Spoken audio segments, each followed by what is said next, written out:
نحمدہ و نصلی علی رسولہ الکریم اما بعد اعوذ باللہ من الشیطان الرجیم بسم اللہ الرحمن الرحیم ولا تتبعوا خطوات الشیطان انہ لکم عدو مبین۔ اور شیطان کے نقش قدم پہ نہ چلو کیونکہ وہ تمہارا کھلا ہوا دشمن ہے۔ صدق اللہ العظیم۔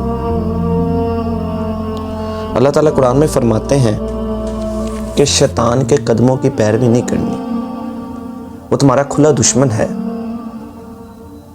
اگر شیطان کے پیچھے چلو گے تو دنیا میں بھی ناکامی ہوگی اور آخرت میں بھی ناکامی کا سامنا کرنا پڑے گا۔ اللہ تعالیٰ نے جب حضرت آدم علیہ السلام کو اپنے ہاتھ سے بنایا، مٹی سے بنایا، تو فرشتوں کو حکم دیا کہ سجدہ کرو۔ سب نے سجدہ کیا لیکن ابلیس نے سجدہ نہیں کیا۔ اب جب سجدہ نہیں کیا اس نے تو اللہ تعالیٰ نے اس پر لعنت فرمائی اور کہا کہ نکل جا یہاں سے، دور ہو جا۔ اب شیطان تھا، غرور آیا، کہتا ہے کہ میں سجدہ کیوں کروں، میں اس سے بہتر ہوں، مجھے آگ سے بنایا گیا، اس کو مٹی سے بنایا گیا، میں سجدہ کیوں کروں، میں تو اس سے بہتر ہوں۔ اس بے وقوف کو یہ نہیں پتا تھا کہ یہ سجدہ اللہ کے حکم کو سجدہ ہے۔ اللہ نے حکم دیا کہ سجدہ کرو تو اس کو سجدہ کرنا چاہیے تھا، لیکن وہ بحث میں پڑ گیا کہ میں اس سے بہتر ہوں۔ یہ جو الفاظ ہے نا، میں اس سے بہتر ہوں، اگر آج ہم بھی کہتے ہیں تو سن لیں، یہ شیطانی الفاظ ہیں۔ شیطان نے سب سے پہلے یہ کہا تھا کہ میں اس سے بہتر ہوں، میں اس کو سجدہ نہیں کروں گا۔ اب قیامت تک مہلت مانگ لی اللہ سے کہ مجھے قیامت تک مہلت دے دے اللہ۔ اللہ تعالیٰ نے مہلت دے دی۔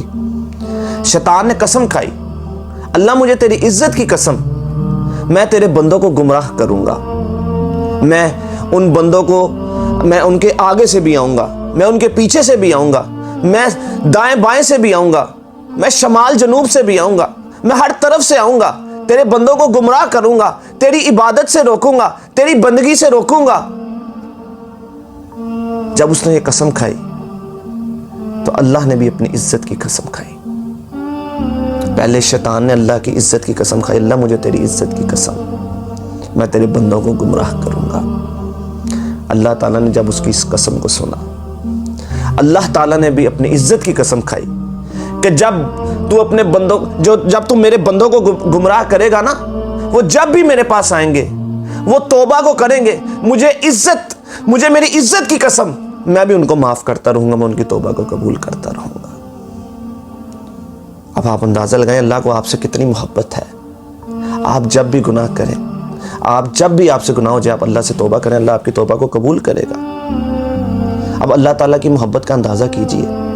اللہ تعالیٰ نے قرآن میں آپ کو بتا دیا کہ شیطان اس طرح حملہ کرے گا، یہاں سے حملہ کرے گا، یہاں سے حملہ کرے گا، ایسے حملہ کرے گا، اس طرح حملہ کرے گا۔ اللہ تعالیٰ نے قرآن مجید میں سب بتا دیا کہ میرے بندوں اس سے بچ کر رہنا، اس کے قدموں کی پیروی نہ کرنا، یہ تمہیں جہنم کی طرف لے کر جائے گا، یہ تمہیں اندھیروں کی طرف لے کر جائے گا، یہ تمہیں گمراہی کی طرف لے کر جائے گا۔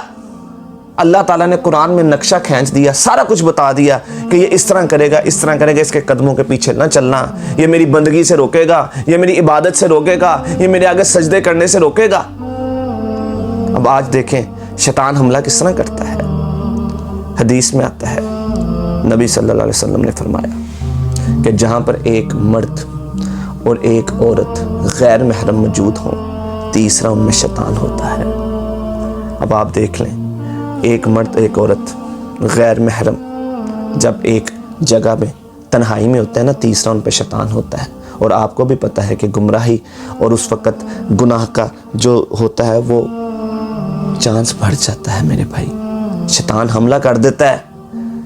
اللہ جس کو بچائے اس پر رحمت ہے، جس کی اللہ پر رحمت اللہ جس پر کر دے وہ بچ جاتا ہے، لیکن اکثریت گمراہ ہو جاتی ہے، گناہ کر دیتی ہے۔ آپ اندازہ لگائیں شیطان کس طرح آپ کی نظروں سے آپ کو